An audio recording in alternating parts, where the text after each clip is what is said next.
Magandang gabi, Oriental Mindoro. Ikatlo sa buwan ng Hulyo taong 2014. Ito po ang TVNet Newsline. Sa ulo ng ating mga balita, ika-62 induction and turnover ceremonies ng Rotary Club of Calapan isinagawa. Satellite voters registration sa bayan ng Nauhan umuusad na rin. Wanted person nahuli sa bayan ng Bungabong. Sa detalye ng ating mga balita, nahuli ng mga kapulisan ng bayan ng Bungabong dakong alas 10 ng umaga, ikalawa ng Hulyo sa Sitio Centro Barangay Anilao sa naturang bayan. Ang isang wanted person na nakilalang si Roel Ferreira Magramo, 26 na taong gulang at residente ng naturang barangay. Hinuli si Magramo dahil sa kasong murder at sa bisa ng warrant of arrest na ipinagkaloob ni Honorable Judge Rector Calabocal ng Regional Trial Court Branch 42 ng Bayan ng Pinamalayan. Kasalukuyang nasa kustodiya ng pulisya ng naturang bayan ng suspect habang inihahanda ang legal na aksyon laban dito.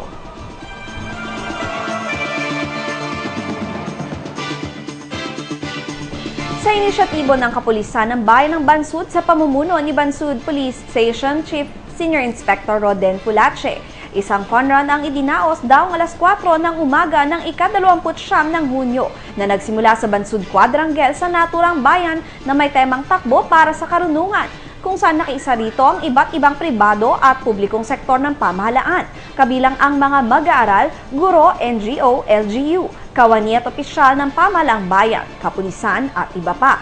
Layunin ng nasabing aktibidad na makalikom ng pondo para sa mga kabataang mag-aaral na kabilang sa Bansud Alay Lakay Scholars. Sa uli, pinarangalan ng 10 partisipanteng nanguna sa iba't ibang kategorya.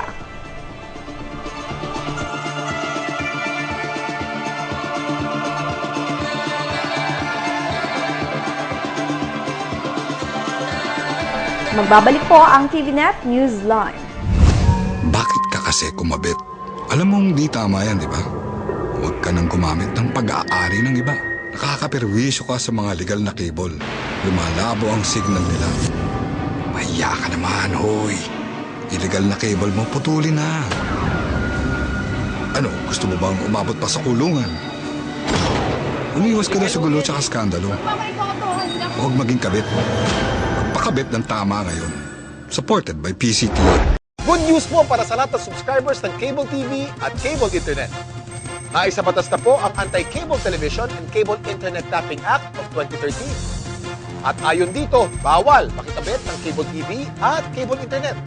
Ang parusa sa sino mang lumabag sa batas na ito ay pagkakakulong at pagbabayad ng malaking multa.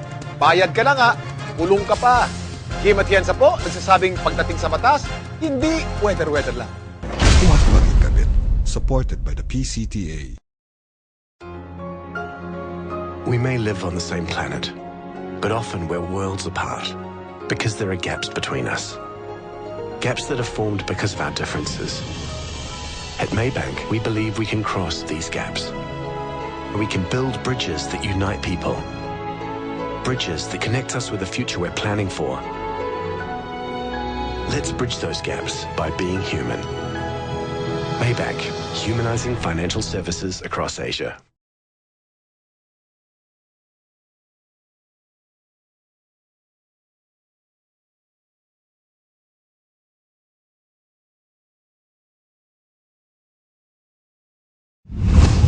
Pag-aproba ng pensyon sa maluwag na paraan at pagkakaroon ng aktibong miyembro.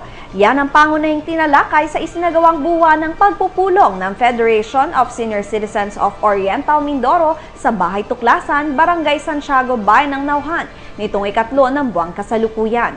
Mainit na tinanggap ng Nauhan Elderly Citizens Association na pinamumunuan ng presidente nito na si Mabini Comia ang mga opisyales ng Senior Citizens Association mula sa 14 na munisipalidad at lungsod ng Calapan na nagsidalo sa naturang pagpupulong, ganun din ng ilang opisyales at kawani ng lokal na pamahalaan na nagbigay ng mga espesyal na pananalita.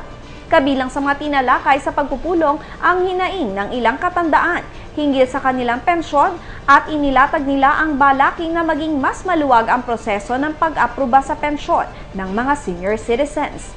Samantala, matatanda ang ilang katandaan umano ang nabiktima ng panloloko at ayon kay NECA President Mabini Comia, wala naman siyang nabalitaan na kasapi ng kanilang samahan sa nagreklamo dahil sa panloloko. Dagdag pa niya, sakaling may nabiktima nga na taga-Nauhan at iba pang lugar ay posibleng hindi anya ito miyembro ng Senior Citizens Association sa kadahilan ng marami pa umano ang hindi kasapi ng nasabing samahan. Sa uli, nagpakitang gilas naman ang mga matatanda sa inihandog nilang natatanging bilang.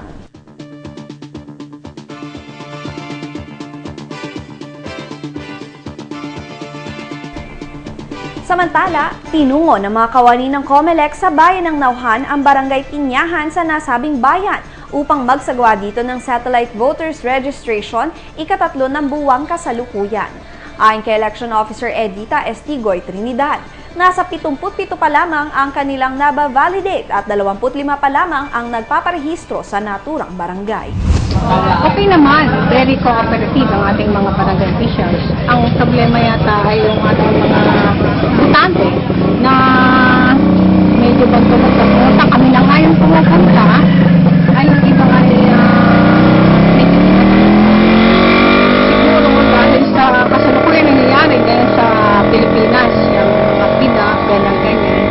And then, yung manyanang habit ng Pinoy.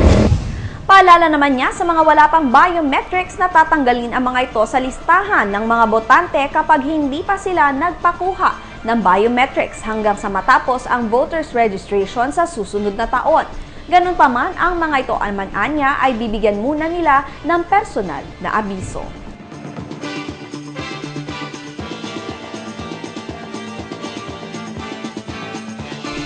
Antabayanan ng iba pang mga balita makalipas lamang ang ilang paalala.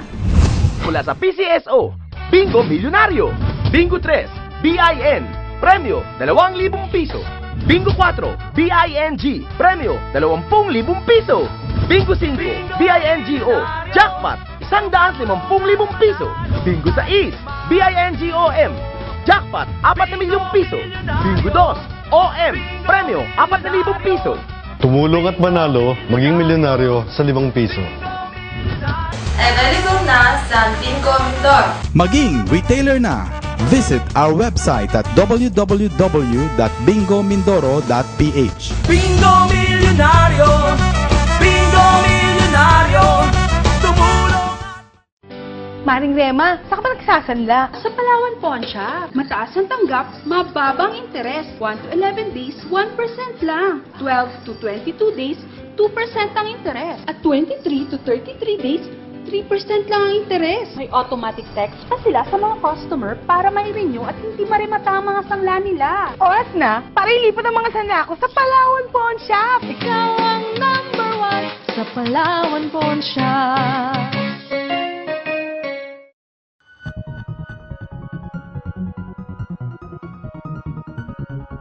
Camera Vision Network Incorporated is open for all types of advertisement and announcement for Channel 3 and Channel 10, either VTR or line ads. Not just for local subscription but also international for a much affordable cost. But wait, there's more! You can now enjoy watching latest news update and other events by logging in at our YouTube account. Just type TVNet Newsline.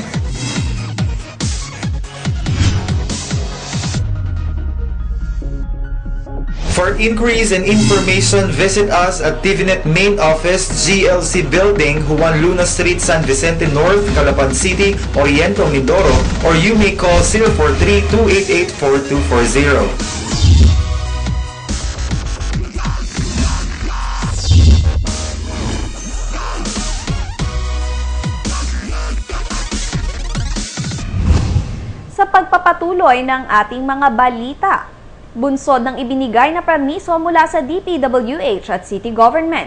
Kasalukuyan ng umuusad ang expansion ng Calapan Water mula sa 2 bagong deep well nito na matatagpuan sa Barangay Santa Isabel at Bayanan 1 sa lungsod. Ito ay ayon na rin kay Sales and Marketing Manager Winifredo Aksalan. sa naging panayam ng Newsline team umaga ng ikatlo ng buwang kasalukuyan. Binigyan na kami ng DPWH ng permit at saka ng city na mag-pipe-lay kami dito sa Santa Isabel at saka dito sa Bayanan 1. So may permit na tayo dyan. Kompleto na tayo ng permit diyan galing sa DPWH at saka sa city.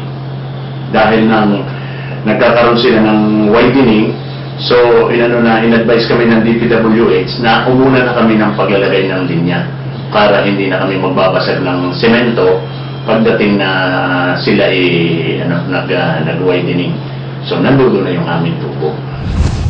Anya pa, ang mga nasabing estasyon umano nang magbibigay daan ng maayos at malakas na serbisyo ng tubig sa mga barangay sa lungsod, gaya ng Suki, Calero, Sapul, Palhi, Parang at iba pa.